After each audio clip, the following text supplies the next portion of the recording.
Good morning, everybody. Welcome to Unity in the Heart of Austin here at Bravo at Balance Dance Studio. We are having a little adventure today. Of course, because of Austin City Limits Festival, we're not able to get into Casa de Luz, so we're here today, which is kind of cool. Our speaker today is Sandra Vela, and our music today is given to us by the lovely Teresa Attia, who's getting better and better all the time. So, Sandra, would you please come and lead us in an opening prayer? Beautiful. So wherever you are, join us in prayer. Just take a deep breath together. In through the nose and out through the mouth. And we feel that sense of gratitude and appreciation for this gathering, this beautiful intention of this group to uplift one another in the spirit of unity and an understanding of our ability to bring light forth in the world. We are here gathered today, not just in this space, but beyond this space, connected fully to the divine presence that is in us. And in this, we feel that sense of gratitude, appreciation, and we can say thank you, thank you, thank you, Spirit. Amen. Amen. We are now going to have our opening song led by our musician, Teresa. And if you don't have a song sheet, let me know. I think everybody does. We're going back to We're Glad You're Here. We did Surely the Presence the last couple weeks, and maybe again with Rick, but today we're glad you're here. I'm glad you're here. Oops. Okay. Let's stand. Yeah, please stand. Because Teresa wants us to dance. That's right. I'm glad you are here. I'm glad you are here. I want to share my love with you. I'm glad you are here. I'm glad you are here. I want to share my love with you. For we are one, for we are one, for we are one in the family of God. For we are one, for we are one, for we are one in the family of God. Lead your hands and neighbors. Glad you are here. So my talk today is going to be about being the light, which is, what everybody's doing around here. Everybody came with their light all on. That's so great. So what does it mean to be the light? And how can we activate and direct our inner light in the world today? You walk around with the light, and light we use as a metaphor, right? You've heard it. Light is, we say sometimes, well, light means less of a burden, right? Something that's light. We might also see light as a beacon of safety or a guide, something that you see. Or light as an attractor that brings something forward as an attractor. So there are lots of ways that we can use the word, understand the word of light. Also we say like lighten a burden, to lighten a load. We might even say lighten up, with levity. Yeah. With levity. So it's really, and even like when we have an idea, light bulb moment, when we are somehow illumined. So we also can use the word light as a way of spreading wisdom, as in enlightenment or illumination. So what is the purpose of light? And you see it in all these different ways of addressing light and how it comes through. In vessel consciousness, we allow ourselves to be of service to the greater aspect of our expression, the Christ in us. Now there's 4 levels of consciousness that Unity teaches. And the first one that a lot of us kind of walk around in is victim consciousness. Everything is happening to us. And then at some point we get an idea something is enlightened in us, and we raise our consciousness to victor consciousness. I can overcome. I'm the leader of my own life. I can make the choices. So that's where we've raised to another level. We've lightened ourselves from victim up to victor. And then the third level is where now we become a vessel consciousness. This I have been able to hold for myself, and now I can hold this for others. So vessel consciousness. And then the fourth level is verity consciousness, which is it's all truth. We are at that place of truth, and we can see it all.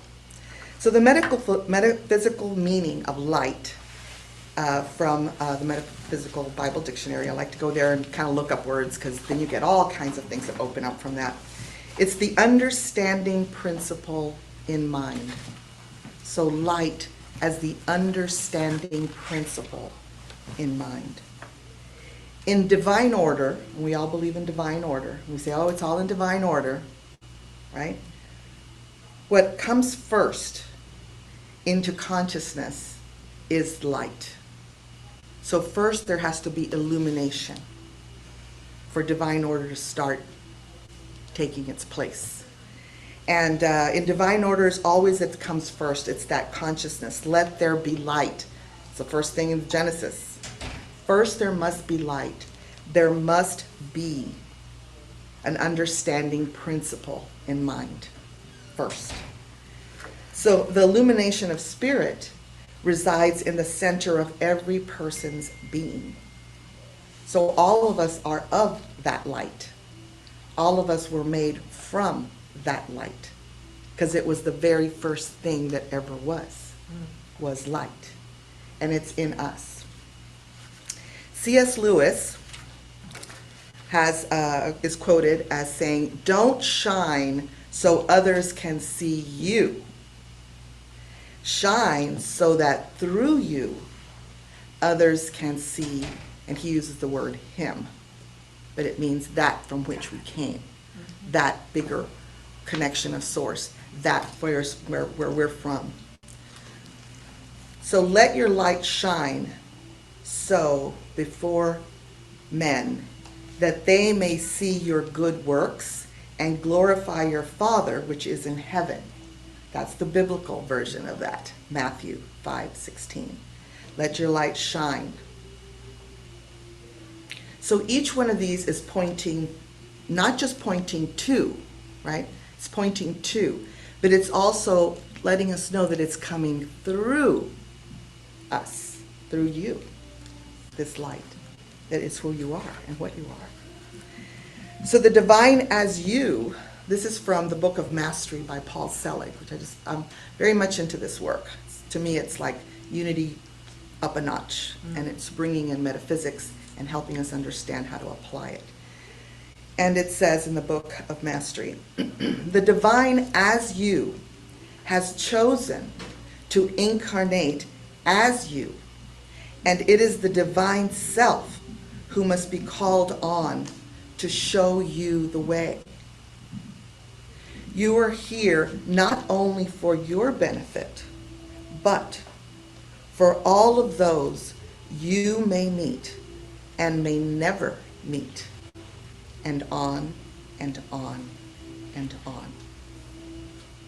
So can we let the light also show us the way? So I'm going to tell you a little story.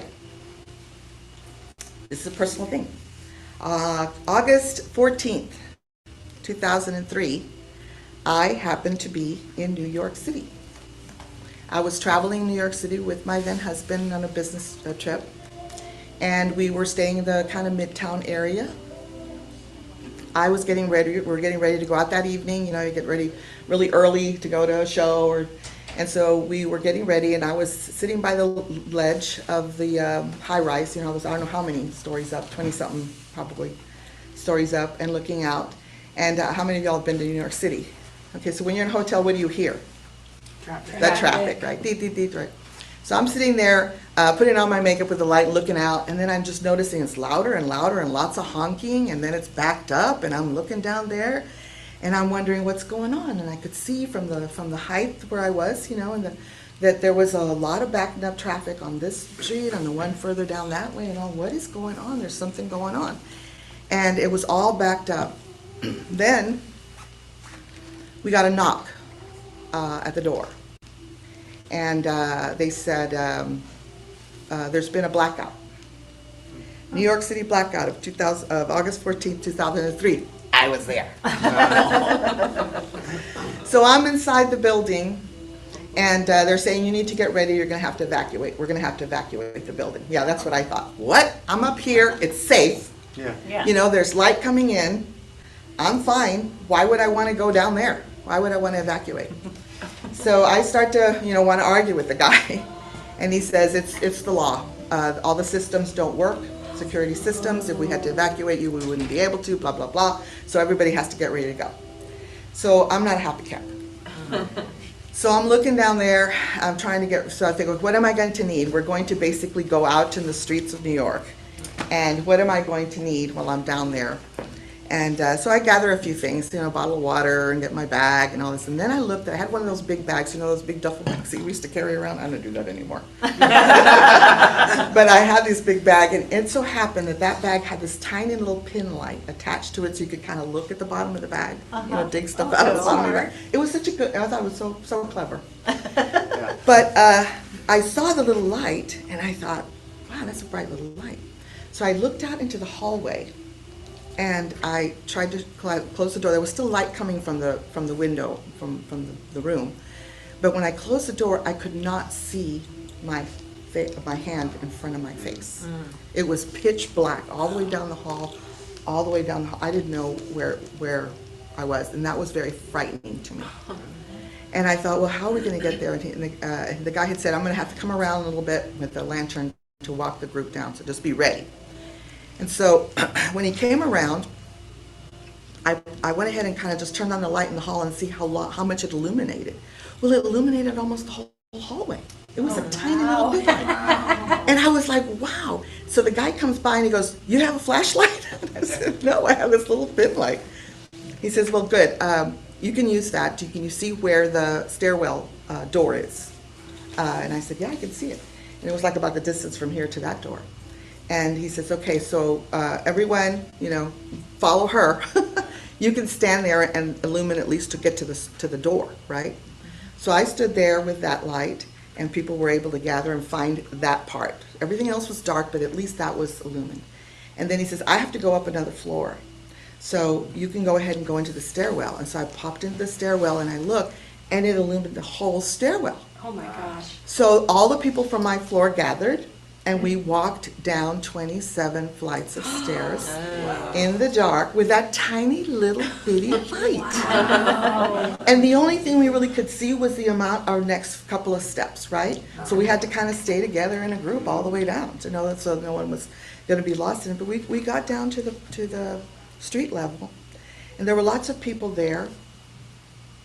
Imagine people who were traveling with children. They had the strollers. They had, and everybody's there. And it just so happened that because we were traveling in this business thing, that the cars, and then whenever you travel in groups in New York, it's cheaper to have a limousine. It sounds like it's really extravagance, No but it's really the kidding. cheapest way to do it when you're traveling with lots of people.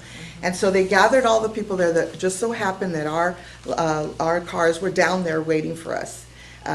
Just because they were already there when we were at the time that all this happened. So they said, well, you might as well wait in the car, at least there's air conditioning. Remember, this is August. It was hot. So I was in the car, air conditioned, looking out, and what you would see would be people panicking, and it wasn't. It was like a carnival atmosphere. Since all the restaurants' lights had gone out, they couldn't keep the food, they couldn't preserve the food, and really around this time, they decided, they should start bringing out pizza, and they're just handing pizza to everybody. So everybody's having pizza. Then so the kids were getting drinks. Here's some drinks. Here's some ice water. Everyone was helping everybody, and I'm just looking around thinking, wow, everyone is helping out. Even the vendors with the flowers were taking the flowers out and handing them to everybody. And it was just this beautiful experience. And then the people came out and started directing traffic. You go ahead and keep going this way. You go ahead and keep going that way. So we were able to navigate out. We ended up in New Jersey.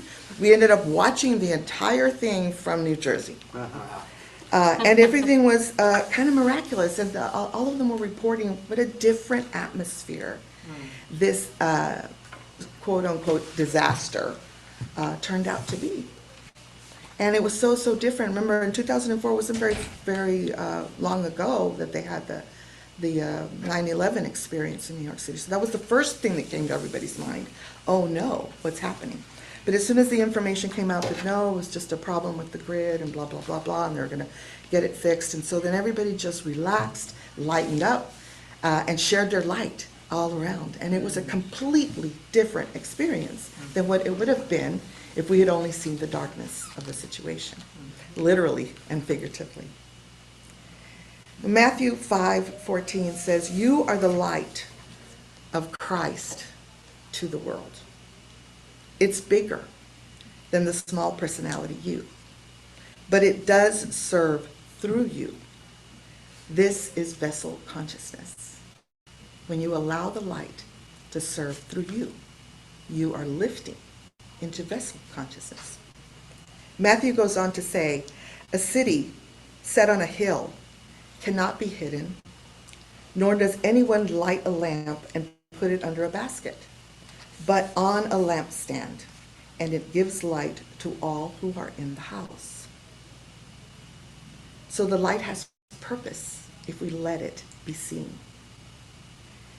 In the book of The Kingdom, which is a Paul Selig book, it says, "The lantern that you are shines upon what it encounters. It does not judge what it sees or what it encounters. Its job is to illumine, not to judge." So sometimes we think, well, only this is good, I'll shine the light here, this is not good, this must not be a good thing. That is not what the light does. The light just shines it. And everyone finds their way from that. We don't need to say, this deserves it, this doesn't deserve it. That's not ours. That has nothing to do with what the light in us is here to do and be. The light in me sees and knows the light in you. That's Namaste consciousness. It doesn't say, you, but not you.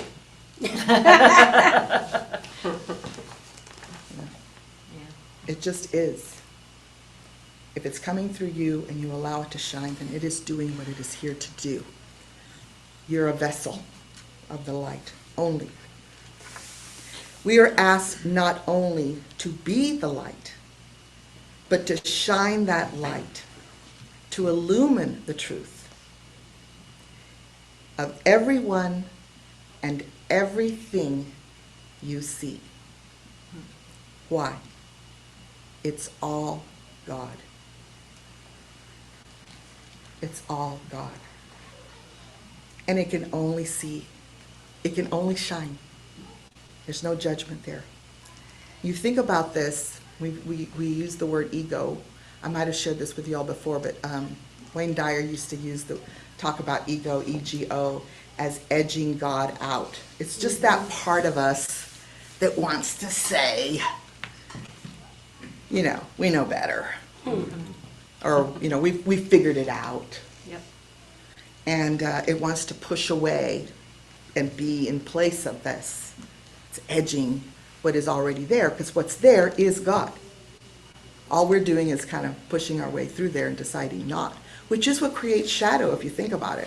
How do you get a shadow? The light is the light. You stand in front of it, you got shadow. So is it darkness?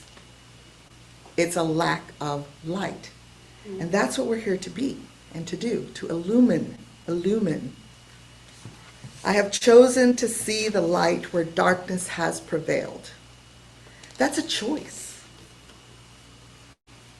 Because it's already in us, right? So we can decide if we want to block it. We decide where we're gonna send it, and where we're not gonna send it, or we can just let it be in its expression. When we're fully expressed in light, it goes where it just is. And that's what that little pin light was. It just was. That's all it was. It wasn't me being a hero. I could have stopped it. I could have said no. I could have said yes, you, and not you. Pointless. Totally pointless. That's not why it was there.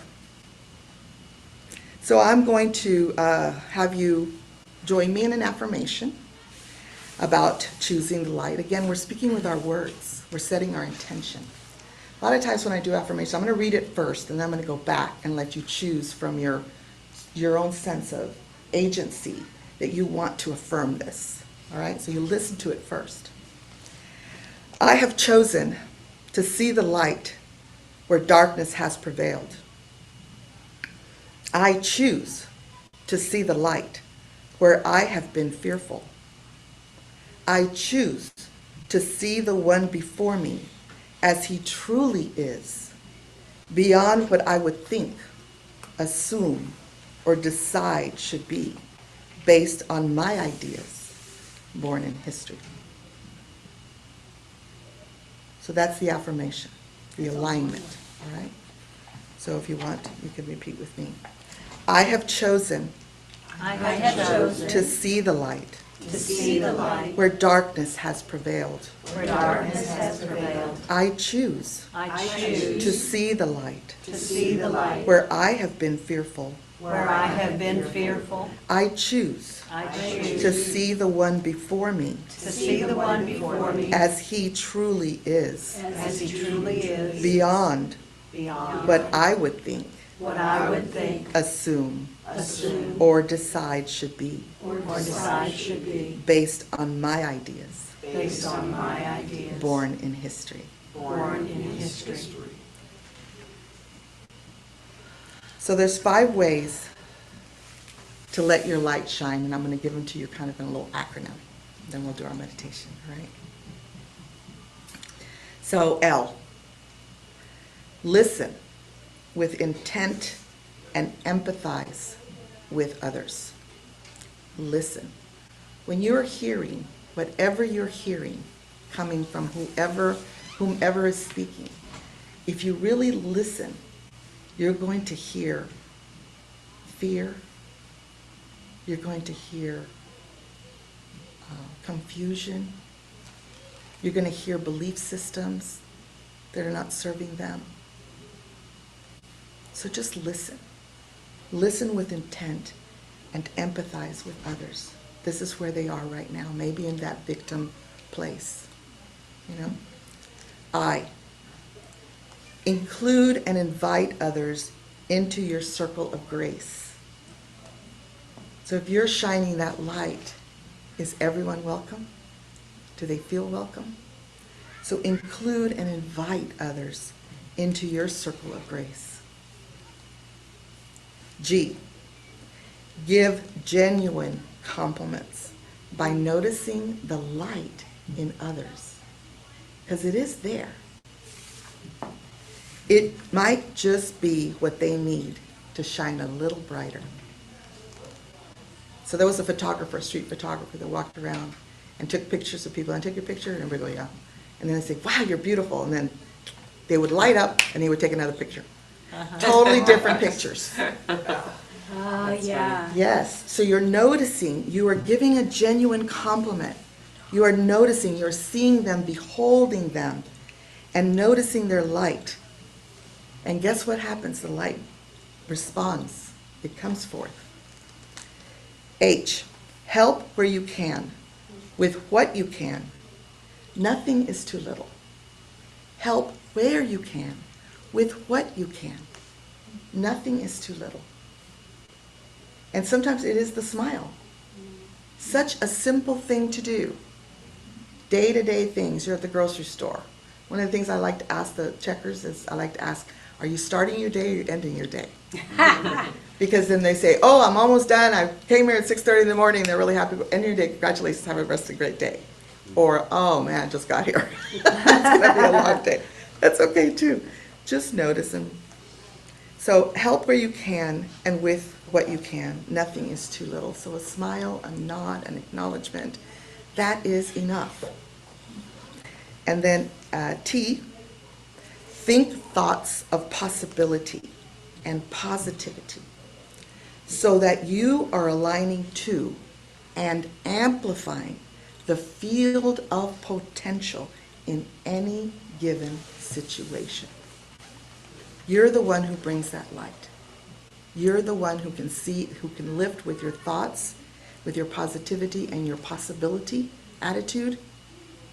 You're the one who lifts all of that because you're aligning to the truth that you know and you're amplifying it. So now it's available in the field. How many of you have Wi-Fi that you share with others? Yeah, or you borrow from others. Yeah, so that's what that's like.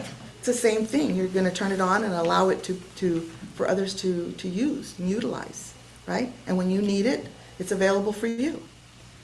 So that's the 5 ways to let your light shine and to remember L-I-G-H-T, to lighten up.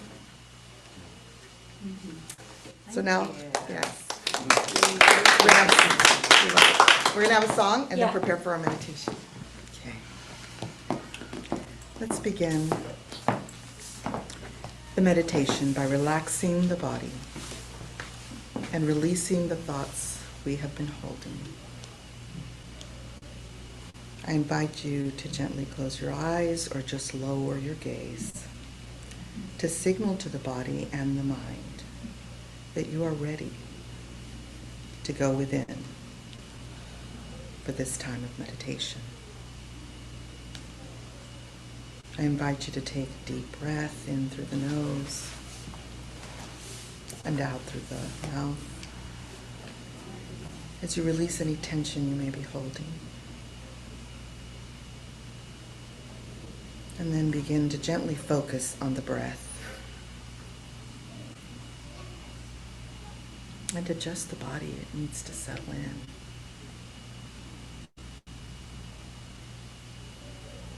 Allow your breath to move gently and effortlessly in the manner you find most comfortable, finding your own natural rhythm. And allow ourselves to feel supported and relaxed as we take these breaths of life together in awareness of our shared humanity. Let your attention gently fall on the innermost core of your being as you imagine your light begin to glow and to expand as you continue to notice your breath. This is your life force, your inner light. Imagine your inner glow expanding and growing brighter. And with each exhalation, imagine your cares and concerns gently releasing and floating away, making more and more room for this light that you truly are. It's okay to sigh as you exhale. If that feels good to you to release that breath, you have permission to sigh. To express as you exhale. In this sacred place, begin to notice how very safe and open you feel. Truly relaxed, and yet your innermost being is fully present and aware. Here, now, in this sacred moment, in the midst of all life happening, and you know that you are the light of the world. You are safe, protected, and enveloped in the loving care of creation itself. as the light of God, which dwells in you. Gently focus your mind on the feeling of gratitude. Thank you, Spirit, for this awareness that the light of God, the divine spark, is me. And allow yourself to rest and receive in your inner silence.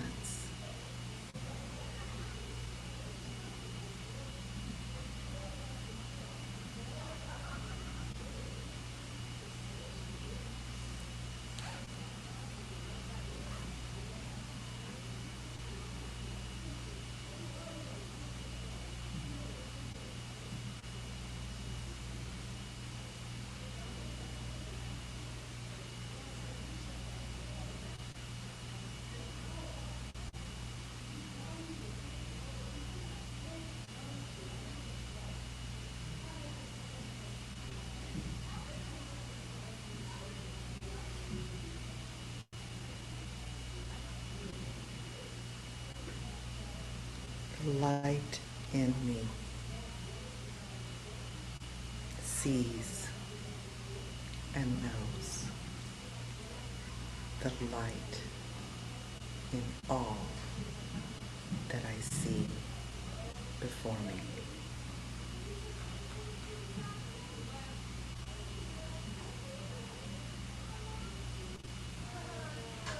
Now gently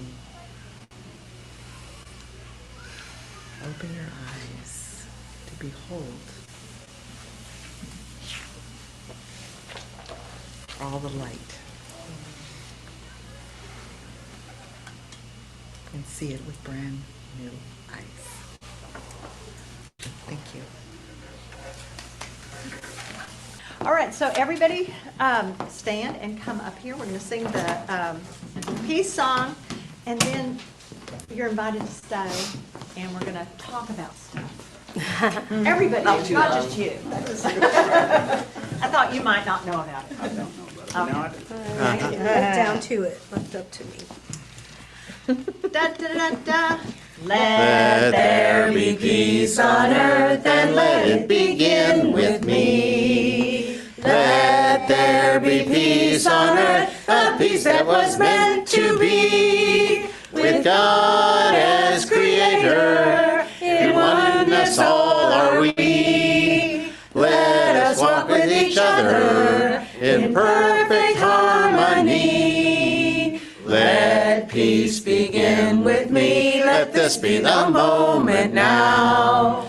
With every step I take, let this be my joyous vow. To take each moment and live each moment in peace eternally. Let there be peace on earth and let it begin with me. The light of God surrounds us, the love of God enfolds us, the power of God protects us, the presence of God watches over us. Wherever we are, God is, and all is well. Yeah.